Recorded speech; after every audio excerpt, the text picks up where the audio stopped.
پیغام اللہ کے نبی نے پہنچانے کی ذمہ داری لی تھی، اپنی عمر شریف میں پہنچایا.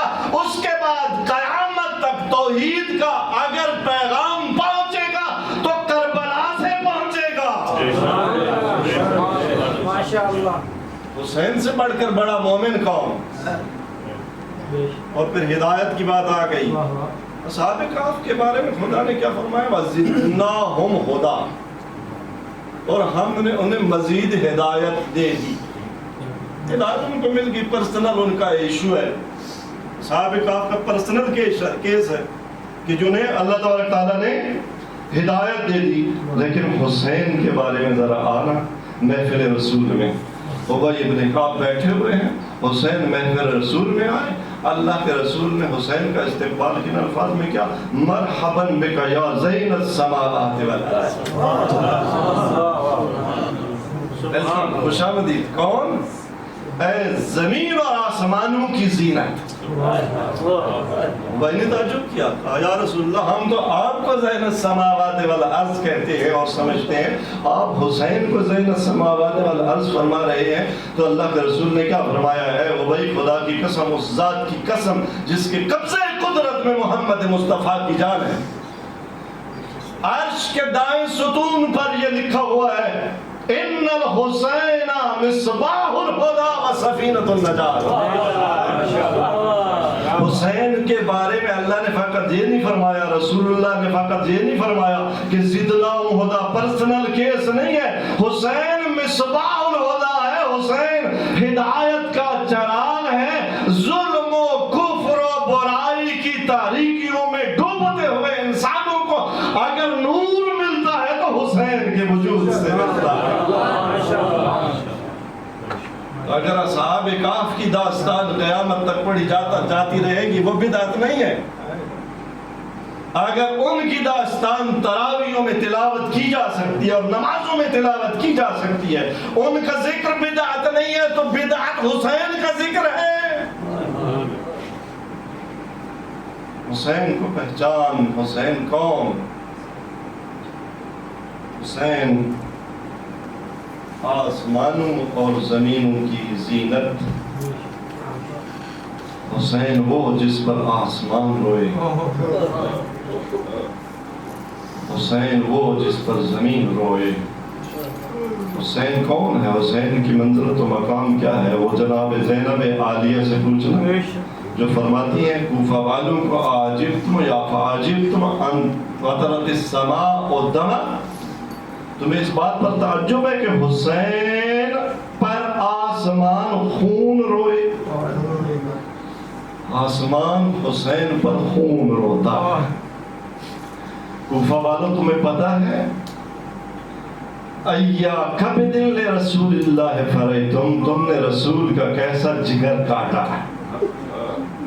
وَأَيَّ كَرِيمَةٌ لَهُ أَبْرَرْتُمْ، تم نے رسول کی کیسی کریم بیٹی کو ننگے سر کیا ہے. حسین کون ہے؟ حسین کا قتل کس کا قتل ہے؟ زینب عالیہ فرماتی ہیں قتل سلیل خاتم النبوہ. حسین کا قتل رسول خاتم النبوہ کی نسل کا قتل ہے. حسین کا قتل معدن رسالت کا قتل ہے. حسین کا قتل سید الشہداء کا قتل ہے. حسین کون؟ حسین وہ جس پر انبیاء روئے. حسین وہ جس پر حسین کی ولادت سے پہلے آدم اور جبرائیل رو رہے ہیں.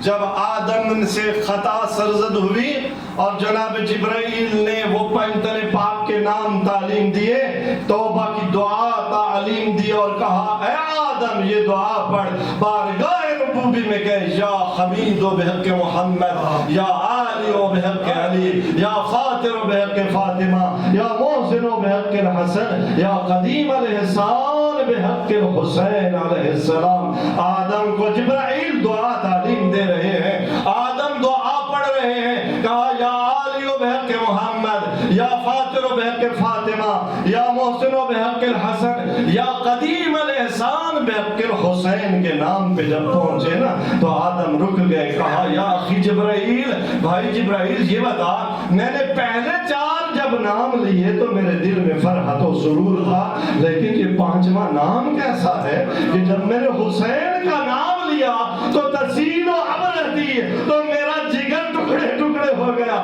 میری آنکھوں سے اشک رواں ہو گئے۔ اس وقت جبرائیل نے بتایا، اے آدم، یہ تیری نسل سے آخری نبی کا نواسا ہے جسے پیاسا مارا جائے گا، جو اتنا پیاسا ہوگا کہ جسے آسمان نظر نہیں آئے گا، دھوئیں کے بادل نظر آئیں گے۔ عزادر حسین پر ابراہیم روئے، حسین پر اسماعیل روئے۔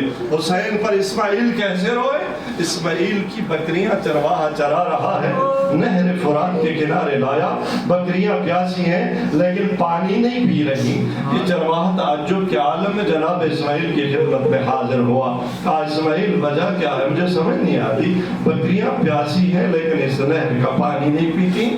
جناب اسماعیل نے بارگاہ ربوبی میں عرض کی، بار الہ راز کیا ہے؟ خطاب ہوا، اسماعیل خود بکریوں سے پوچھ، خود ان بکریوں سے پوچھ۔ جب جناب اسماعیل نے پوچھا، بکریوں بتاؤ راز کیا ہے؟ تم پیاسی بھی ہو لیکن نہر فرات سے پانی کیوں نہیں پی رہی؟ تو اس وقت تاریخ بتاتی ہے بکریوں نے فصیح عربی زبان میں کہا کہ ہمیں پتہ چلا ہے کہ اس نہر فرات کے کنارے آپ کی اولاد سے خاتم النبی کا نواسا پیاسا مارا جائے گا، ہم حسین کی پیاس کی یاد میں نہر فرات کا پانی نہیں پیتی ہیں۔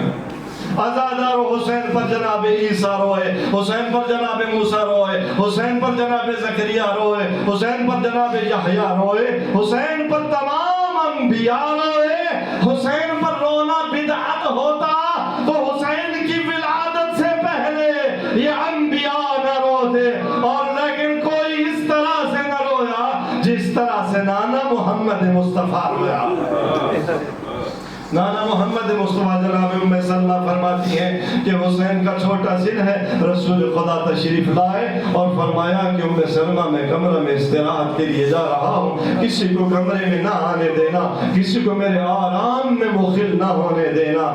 ام سلمہ کہتی ہے کہ میں نے دیکھا کہ حسین جلدی سے اسی کمرے میں داخل ہوئے جس میں اللہ کا رسول داخل ہوا تھا۔ میں حسین کو نہ روک سکی، میں پھر گئی کہ داؤں دیکھوں کیا منظر کیا ہے۔ جب میں کمرے میں داخل ہوئی تو میں نے کیا دیکھا؟ رسول کے سینے پر حسین بیٹھا ہوا ہے اور رسول اکرم کے آنکھوں سے آنسوں کا ایک سمندر جا رہا ہے۔ رسول خدا بڑا بڑا اور بار بار گریہ کر رہے ہیں۔ میں نے پوچھا یا رسول اللہ آپ کس بات پر رو رہے ہیں؟ فرمایا ام سلمہ ابھی جبرائیل آئے ہیں اور جبرائیل نے بتایا یا رسول اللہ تیرا یہ نواسا حسین میدان کربلا میں پیاسا شہید کر دیا جائے گا۔ ام سلمہ جبرائیل نے کربلا کی خاک دی ہے، یہ خاک لے لے، جس خاک کو میرے بعد اپنے پاس محفوظ رکھنا، جب تک یہ خاک رہے میرا حسین زندہ ہوگا۔ جس دن یہ خاک خون میں تبدیل ہو جائے سمجھ لینا میرا حسین شہید ہو گیا۔ عزادار حسین پر رونا بدعت ہوتا تو اللہ کا نبی اپنا منبر چھوڑ کے حسین کا استقبال نہ کرتا۔ تاریخ میں ہے کہ اللہ کے نبی خطبہ دے رہے ہیں، مسجد نبوی کے دروازے سے حسین داخل ہوئے، حسین کا پاؤں اپنے کرتے کے دامن میں الجھا، ادھر مسجد کے دروازے پر حسین گرے، ادھر اللہ کے رسول سے منبر چھوٹ گیا۔ جلدی سے جا کر ایک جملہ کہتے جا رہے ہیں عزیز علیہ یا ابا عبداللہ۔ ترجمہ کروں اللہ کا رسول کیا فرما رہا تھا؟ حسین کو اٹھانے کے لیے جا رہے ہیں، ایک جملہ کہہ رہے ہیں، بار بار کہہ رہے ہیں کہ ابا عبداللہ حسین مجھ سے برداشت نہیں ہوتا، حسین مجھ سے برداشت نہیں ہوتا۔ میں کہوں گا یا رسول اللہ کیا برداشت نہیں ہوتا؟ حسین کا دروازہ مسجد پر گرنا تم سے برداشت نہیں ہوتا؟ جزین ذوالجناح سے اور تیروں کی آغوش میں حسین کا گرنا، بس عزاداروں کچھ لوگ اس محفل میں بھی تھے جن کے لیے رسول کا یہ اقدام ان کے لیے تعجب کا موجب تھا. عرض کرنے لگے یا رسول اللہ ہمیں حکم دیا ہوتا ہم حسین کو اب ممبر سے نہ اترے ہوتے, ہم حسین کو اٹھا کر آپ کی خدمت میں پیش کر دیتے. اللہ کے رسول نے کیا فرمایا؟ فرمایا اللہ کی قسم میں نے اپنی مرضی سے نہیں کیا, یہ خدا کا حکم تھا کہ میں حسین کو اٹھاؤں. پھر دونوں ہاتھوں پہ بلند کیا, بلند کر کے دکھایا ایھا الناس ھذا حسین ابن علی, اے لوگو یہ علی کا لال حسین ہے,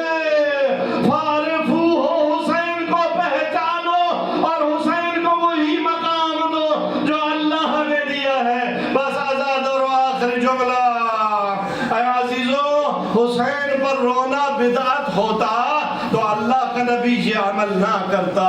علامہ جعفر شستری علیہ رحمہ نے جملے لکھے کہ اللہ کے نبی ایک عمل کرتے تھے. وہ عمل کیا ہوتا تھا؟ علی کو حکم دیتے یا علی امسک ہو, اے علی حسین کو تھام لے.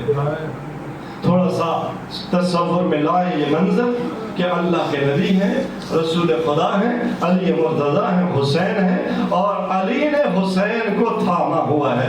اللہ کے رسول ایک عمل شروع کرتے, کیا کرتے؟ علی نے پکڑا ہوا ہے حسین کو, رسول آگے بڑھے, حسین کی پیشانی کا بوسہ لیا اور زار زار روئے. پھر کیا کیا؟ پھر حسین کی آنکھوں کا بوسہ لیا, پھر رسول خدا روئے. پھر کیا کیا؟ حسین کے ہونٹوں کا بوسہ لیا, رسول خدا روئے. اور پھر حسین کے دانتوں کا بوسہ لیا, رسول خدا روئے. پھر حسین کی ٹھوڑی کا بوسہ لیا, رسول خدا روئے. اور پھر حسین کی گردن کا بوسہ, اور پھر حسین کی پشت گردن کا بوسہ. رسول خدا روتے جا رہے, پھر حسین کے ایک ایک عضو کا بوسہ لے رہے ہیں, روتے جا رہے ہیں. پھر کیا فرمایا؟ یا علی ذرا حسین کا کرتا ہٹا. اب جو مولا علی نے حسین کا کرتا ہٹایا, اللہ کے رسول نے حسین کے دل کے مقام پہ اپنے ہونٹ رکھ دیے اور جو بوسے دے رہے ہیں. علی نے پوچھا یا رسول اللہ آپ کیا کر رہے ہیں, کیوں روتے جا رہے ہیں؟ ایک جملہ فرمایا اقبل مواضع السیوف, علی وہ مقامات چوم رہا ہوں جہاں تیر لگیں گے, جہاں تلواریں لگیں گی, جہاں نیزے لگیں گے. دل کا وہ مقام چوم رہا ہوں جہاں ایسا تیر لگے گا جو لگے گا تو سینے میں نکلے گا پشت سے. الا لعنت اللہ علی القوم الظالمین وسيعلم الذين ظلموا أي منقلب ينقلبون.